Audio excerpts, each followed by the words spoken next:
오늘 하나님 말씀을 통해서 나도 변화될 수 있다 라는 제목으로 은혜를 받기 원합니다. 나도 변화될 수 있겠습니까? 네, 우리는 변화만이 살 길입니다. 여러분, 식당에 가보면 적극적으로 밥값을 계산하려고 몸싸움까지 하는 우리 한국인의 모습이 왜 이렇게 아름다운지요? 그런 모습 보셨나요? 참 서로가 밥값을 지불하려고 서로 몸싸움을 합니다. 내가 내야지 무슨 소리야 하면서요. 얼마나 아름다운 모습인지 몰라요. 어떤 지인이 참으로 감동 있는 글을 저에게 보내주셔서 한번 제가 읽어보았습니다. 우리가 식사 후 적극적으로 밥값을 지불하는 이유는 내가 돈이 많아서가 아니라 관계를 소중하게 생각하기 때문입니다. 일할 때 내가 주도적으로 열심히 일하는 이유는 내가 바보 같아서가 아니라 책임이 무엇인지를 알고 있기 때문에 그렇습니다. 다툰 후 내가 먼저 사과한 이유는 내가 잘못해서가 아니라 당신을 너무너무 사랑하고 아끼기 때문에 그렇습니다. 늘 나를 도와주려는 것은 내가 그에게 빚진 것이 아니라 내가 너무나도 당신을 아끼기 때문에 그렇습니다. 잊지 마십시오. 서로 관계를 회복하고 사랑하는 것이 행복한 삶이라는 것을 지금 말해주고 있는 것입니다. 이처럼 우리에게 선한 행동은 어디에서 나올까요? 여러분, 어떻게 우리가 선한 행동을 할 수 있겠습니까? 그 행동이 어디에서 나옵니까? 이 손바닥보다 작은 마음에서 나오는 것입니다. 그래서 성경은 마음을 지키라. 무엇보다도 지킬 것이 있거든 너의 마음을 지키라고 말씀합니다. 왜요? 이 마음이 너무나도 소중하고 존귀하기 때문에 그렇습니다. 아담과 하와는 뱀에게 마음을 빼앗겨 버렸지요. 이 마음을 빼앗겨 버리니까 판단력이 흐려지고요. 어떻게 해야 될지 갈팡질팡합니다. 정말 우리에게 마음이 빼앗기게 된다면 우리는 흔들리게 되지요. 마음이 흔들려 보면 집중할 수 없어 판단력이 흐려지게 됩니다. 여러분, 마음을 빼앗기고 나서 얻어진 것이 있다면 무엇일까요? 성경에서 말씀하지요. 우리의 마음이 빼앗겨지면 눈이 밝아진대요. 그리고 결론은 죽는데요. 이게 성경의 답입니다. 우리가 세상의 마음을 빼앗기면 우리 눈이 밝아지고 결국은 죽는다는 것이 해답입니다. 여러분, 눈이 밝아지자 제일 먼저 인식되었던 것이 무엇일까요? 우리의 마음속에 수치감을 느끼는 것이요. 수치스러워요. 인간의 수치심을 가리기 위해서 어떻게 합니까? 명품 옷으로 우리의 몸을 가린다고 말하지 않았나요? 수치심은 우리의 옷으로 가려진다라고 그 수치심은 사라지는 것이 아닙니다. 우리가 그 수치심이 우리의 마음속에 있을 때 우리 명품 옷으로 가린다고 해서 명품 인간이 절대 되지 못하지요. 우리는 우리의 모든 것을 제사함 받고요. 우리의 수치심을 가리기 위해서는 오직 하나님 그분이 하신다는 것입니다. 우리의 마음으로 뭔가 새롭게 해본다고 해서 되는 것이 아니라는 것입니다. 하나님은 그래서 우리에게 율법을 주셨죠. 율법을 주신 이유는 뭐예요? 우리의 죄를 깨닫게 하기 위해서 율법을 주셨습니다. 율법을 통해서 인간이 얼마나 부패해져 있는가를 우리 스스로 알게 하였지요. 율법이 아니면 우리는 이것이 잘된 것인지 잘못된 것인지 판단할 수 없기에 우리에게 율법을 주셨다는 것입니다. 그리고 하나님께서는 예수님을 보내시고 인간의 죄를 대신하여 십자가를 지게 하시고 죽게 하여 주셔서 사흘 만에 부활하셨는데 그를 믿는 자마다 영생을 주셨습니다. 참 우리 하나님께서는 예수님을 믿으면 먼저 내가 죄인이라는 사실을 알게 하셨습니다. 예수님을 믿지 않으면 참 내 죄가 죄인지를 모르고 살아가지요. 그리고 예수님을 믿으면 마음의 변화가 일게 되어 있습니다. 참으로 신기하지요. 이것을 깨달은 바울은 갈라디아서 2장 20절에서 이렇게 고백합니다. 내가 그리스도와 함께 십자가에 못 박혔나니 그런즉 이제는 내가 산 것이 아니야. 오직 내 안에 그리스도께서 사신 것이야. 이제 내가 육체 가운데 사는 것은 나를 사랑하사 나를 위하여 자기 몸을 버리신 하나님의 아들을 믿는 믿음 안에서 사는 것이다 라고 고백하였습니다. 십자가에 못 박혀 죽으셨대요. 그분의 모습에 따라 바울도 십자가에 못 박힌 마음으로 살아가고 있다라는 고백입니다. 나는 죄인이요, 나는 하나님의 백성이라고 고백할 수 있는 것은 이처럼 십자가에 함께 못 박는 자가 고백할 수 있는 고백이지요. 그렇습니다. 나는 죄인이 아니요 내가 나에게 변화가 없다는 것은 그리스도와 함께 살지 못하고 있는 것을 그대로 보여주고 있는 것과 같습니다. 변화되고 있다는 모습이 얼마나 아름다운가요? 지난주에는 어떤 청년과 이런 이야기를 나눴어요. 어른들은 변화되기가 쉽지가 않대요. 그런데 10대, 20대 청년은 변화가 너무너무 빠르고 변화가 쉽게 된대요. 그 말을 듣고 저도 깨달았습니다. 저도 50대가 훌쩍 넘으니까 자기의 생각을 쉽게 고쳐지지 않습니다. 고정관념에 사로잡혀 있지요. 누가 말해도 나의 스타일이 있고 내가 살아온 방식이 있는데 내가 어떻게 변화돼? 라는 것이 우리 어른들의 모습이지요. 그러나 잘하는 청년들은 쉽게 자기 마음을 변화가 줄 수 있다 라는 이야기를 저는 들었습니다. 맞습니다. 변화되고 있는 모습 너무나도 아름답지요. 그들의 입가에는 날마다 주님의 사랑을 노래해요. 그분 때문에 내가 이처럼 웃고 있다라고 말을 합니다. 그분의 은혜가 너무 크므로 우리 가정이 변화되고 내가 변화된다고 고백을 합니다. 어디에 있든 무엇이든지 작은 간증을 찾아내 이것은 하나님의 은혜라고 그렇게 고백합니다.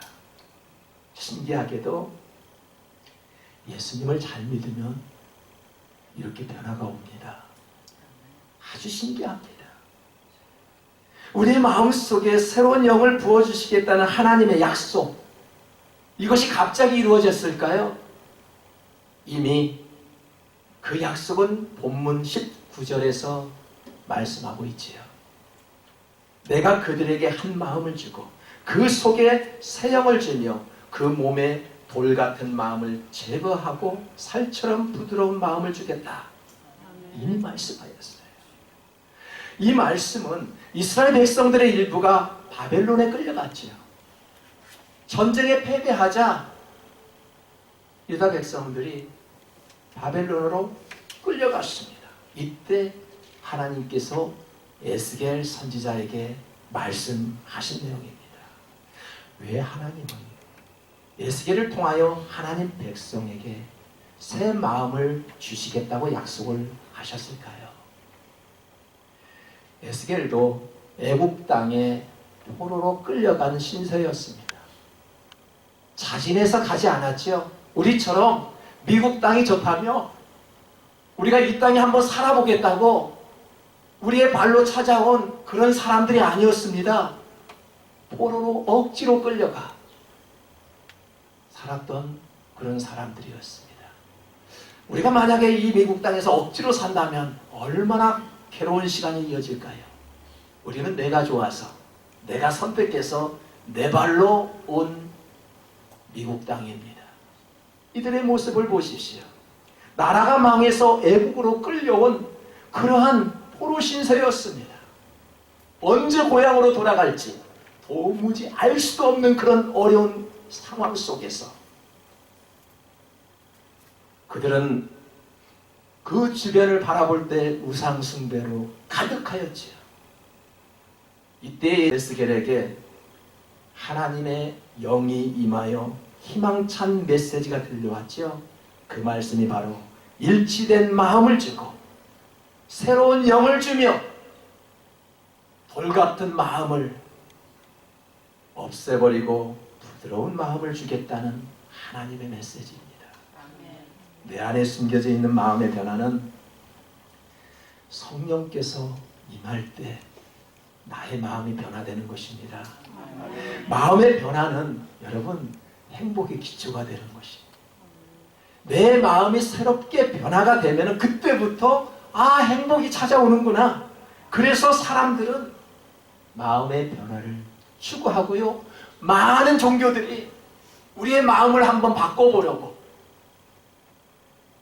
철학과 도덕을 심어주면서 우리의 마음을 변화시켜 보려고 길과 방법을 제시합니다. 그러나 여러분, 우리의 마음이 쉽게 변화가 옵니까? 아닙니다. 마음이 새롭게 탈바꿈하는 창조적 변화는 오직 예수 그리스도의 이름으로 할 수 있다는 것입니다. 그래서 다윗은 시편 51편 10절에서 고백합니다. 우리가 아침에 찬양을 하였듯이 하나님이여 내 속에 정한 마음을 창조하시고 내 안에 정직한 영을 새롭게 하소서. 우리가 찬양할 때 찬양을 여러분 살리십시오. 말씀을 받을 때 아멘으로 화답하십시오. 여러분의 마음속에 찬양이 죽어버리고요, 말씀이 죽어버리면 우리가 내 안에 정직한 영이 임할 수 없다는 것입니다. 하나님께서 정한 마음이 우리에게 조금이라도 부족하면 모든 것이 상처의 재료가 됩니다. 교회 안에서도 마음의 변화가 없으면 모든 것들이 상처로만 보이게 됩니다. 주차장이 가득하였지요. 아침에 주차장이 가득하였는데 사실 마음이 불편하였습니다. 예수 그리스도를 믿는 성도들이라면 이렇게 파킹을 안 할 텐데 나 혼자만 파킹하려고 혼자 두 자리를 차지합니다. 혹시 여기에 그런 성도들 안 계시죠? 그렇다면 상처받지 마십시오. 여러분, 만약에 우리가 주차할 자리가 없다고 상처받는 것이 아니라, 주보에 나의 이름이 빠졌다고 상처가 되는 것이 아니라, 재직에 나의 이름이 없다고 꿍한 마음으로 목사님을 바라보는 것이 아니라, 주차가 이렇게 풀로 가득할 때는 이직에 교인들의 수가 참 많이 부흥됐구나 라는 긍정적인 마음. 주보에 나의 이름이 빠졌을 경우 이것은 하나님 앞에 드린 것이므로 하나님께서 나에게 크신 상급으로 되돌려 주시겠다는 그런 마음. 재직에 이름에 실수로 빠졌을 경우 우리 목사님이 눈이 어두워 좀 실수했구나. 참 우리는 그 교회 안에서도 얼마든지 작은 일 가지고 상처받을 수 있겠지요. 그런데요, 우리의 마음을 조금만 한번 바꿔 생각해보면 상처될 일이 하나도 없다는 것이죠. 아멘. 그렇죠? 오늘 아멘 다 하셨으니까요. 우리의 마음을 조금 한번 고쳐보자고요. 저분이 얼굴에 미소가 없는 것은 어제 무슨 일이 있었구나. 좀 그런 마음으로 내가 인사했는데 인사도 안 받아. 그 마음이 아니라 나중에 집사님 어제 무슨 일이 있었어요. 그렇게 다가가는 마음. 우리는 그 상처의 재료가 상처되지 않는 재료로 얼마든지 만들 수 있다는 것입니다. 사랑하는 성도 여러분, 내적인 변화가 크면 클수록 왜 이렇게 행복한지 몰라요. 예수 그리스도 안에 깊이 들어가면 들어갈수록 삶이 고달픈 것이 아니라 왜 이렇게 행복한지 몰라요. 느껴보셨잖아요. 경험해보셨잖아요. 체험해보시지 않았습니까? 우리가 이것도 아니고 저것도 아니까 마음이 괴롭고 근심이 찾아오는 것입니다. 금요일날 말씀을 드렸죠. 이것도 아니고 저것도 아니고. 여러분, 뜨겁거나 아주 차거나 둘 중에 하나 라는 것이 성경의 말씀입니다. 예수님을 믿을 때 한쪽은 세상에 한쪽은 주님, 너희는 두 주인을 섬길 수 없다라고 말씀을 하였죠. 맞습니다. 우리는 예수님 한 분이면 족하지요. 그런 마음으로 우리가 신앙생활을 해야 합니다. 우리가 내적인 변화가 크면 클수록 우리에게 주어지는 것이 있습니다. 그것이 바로 하나 되는 마음입니다. 이 공간이 예수님 중심으로 하나가 된대요.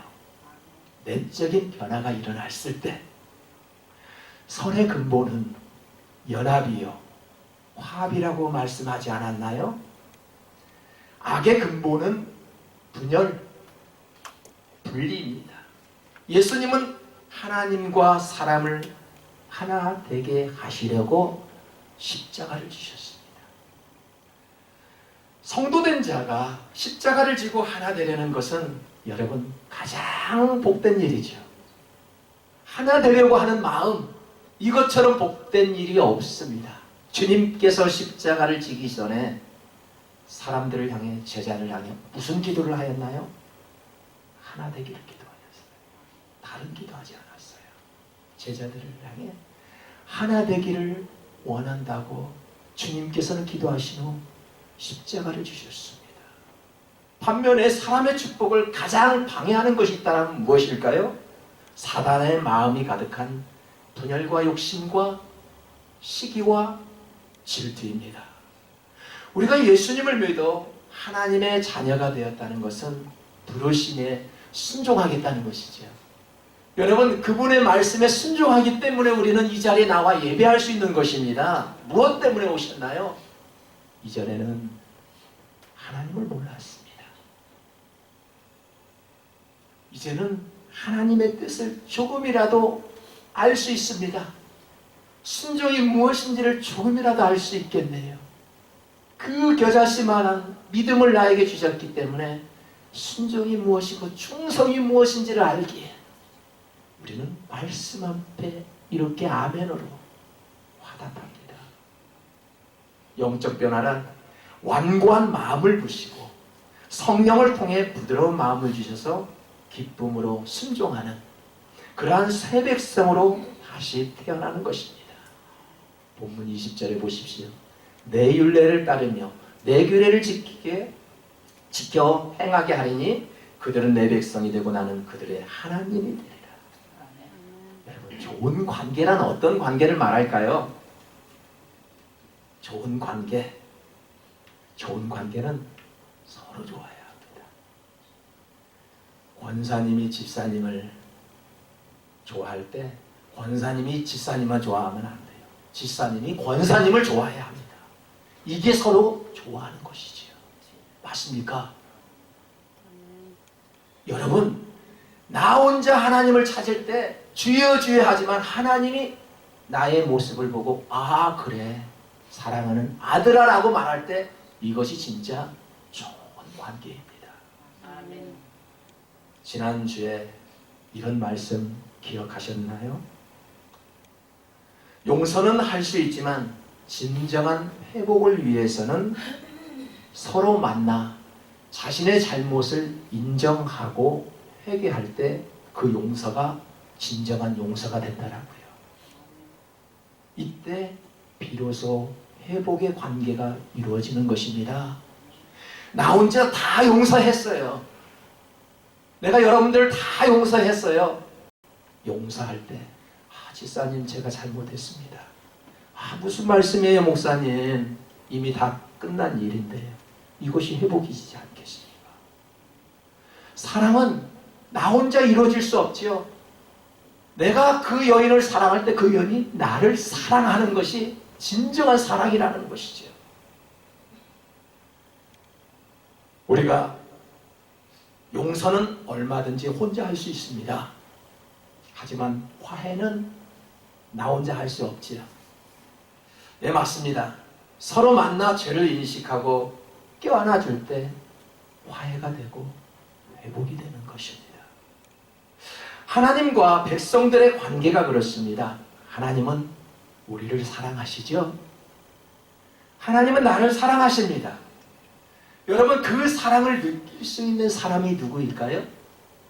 하나님이 나를 사랑한다는데 그 사랑을 느낄 수 있는 사람은 나도 나를 사랑하신 그 하나님을 내가 사랑할 때 진정한 사랑이 이루어진다는 것이죠. 이해가 되십니까? 말씀이 달고 순종하는 것이 즐겁다는 성도들에게 임하는 축복이 있습니다.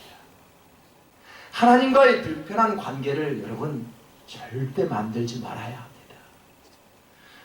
신앙은 밤낮으로 우리가 울고불고 이것저것 채워달라는 것이 아니라 나를 비난하고 미워하는 자들 앞에 우리는 분노해야 할, 마땅할 그러한 마음을 가지고 있지만 그것에 우리는 매이지 않고 전심을 다해 하나님을 사랑하고 의지하고 하나님의 나라를 구하는 것이 성도된 모습입니다. 우리의 마음과 감정, 이것은 하나님으로부터 복을 받는데 큰 영향을 미치게 하지요. 이 마음 하나 잘못 쓰면 그 복이 오다가도 도망쳐버리고 맙니다. 하지만 이 마음은 조금만 바꿔 생각하면 멀리 있는 복도 서서히 나의 곁에 다가오는 것입니다. 여러분, 우리가 하나님을 사랑하고 의지하는 것이 우리 성도들의 마음이라고 했지요. 그분 때문에 우리는 매 순간순간마다 새로워지고 다시 시작할 수 있는 은혜가 주어졌습니다. 그분으로 인해서 우리는 다시는 죄를 짓지 않고 열심히 살아가라는 용서의 마음도 우리에게 주셨습니다. 정결함으로 다시 시작해보라는 마음으로 우리를 죄에서 씻어주셨습니다. 이제는 우리도 여러분 변화될 수가 있습니다. 왜요? 주님 앞에 찾아와 나는 하나님의 백성이라고 우리의 입술로 고백하기 때문에 그렇습니다. 우리가 그분의 말씀 때문에 나도 새롭게 살 수 있습니다. 우리 가정도 예전과 다르게 새롭게 살 수 있습니다. 내 아내가 변하고 남편이 변하고 자녀들이 변할 수 있는 것은 우리가 그분 때문에 우리 모든 부분들이 변화받을 수 있습니다. 우리는 새롭게 변화된다라고 우리는 기도하지요. 누가 새롭게 변화될 수 있을까요? 2020년도부터는 내가 뭔가 결심하고 다짐했다고 새롭게 변화가 됩니까? 나의 의지로 새롭게 변화된 것 보셨나요? 나의 의지로 되는 것이 아니라 오직 하나님과 함께 거할 때 우리의 영이 새롭게 변할 수 있다는 것입니다. 그런데 여러분 21절을 보십시오. 그러나 이렇게 시작합니다. 그러나 미운 것과 가증한 것을 마음으로 따르는 자는 내가 그 행위대로 그 머리에 갚으리라. 나 주 여호와의 말씀이니라. 우리가 아무리 구해도요, 하나님이 보시기에 그것이 믿고 그것이 가증하면 아무 필요 없다는 이야기죠. 세상에는 하나님의 영광을 가리는 미운 것들로, 그리고 가증한 것들로 가득하지요. 소위 우상입니다.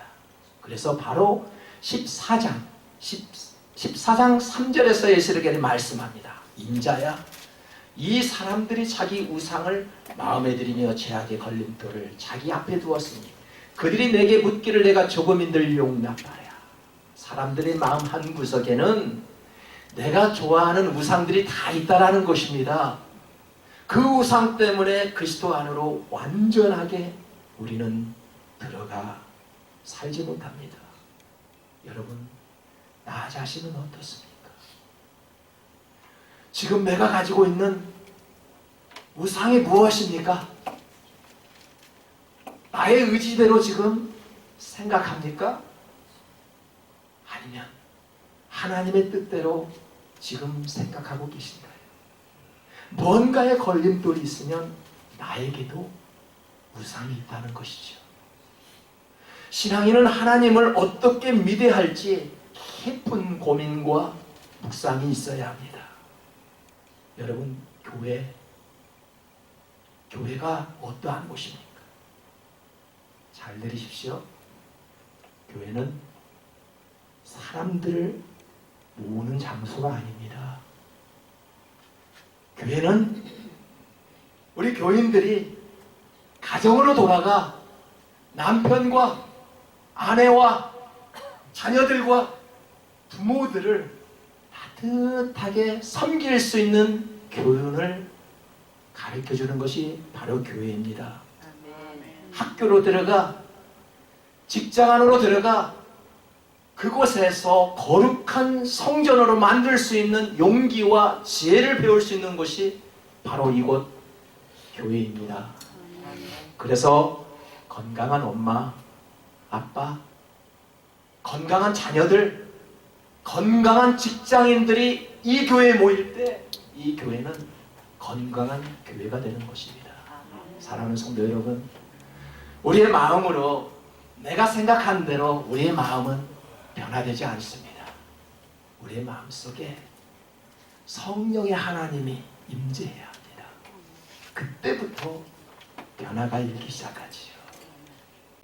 외면의 아름다움을 추구하는 것처럼 내면의 아름다움을 잘 갖고 여러분 하나님 앞에 인정받고요, 주변의 사람들로부터 인정받고 칭찬받을 수 있는 변화되는 저와 여러분으로 될 수 있기를 축복합니다.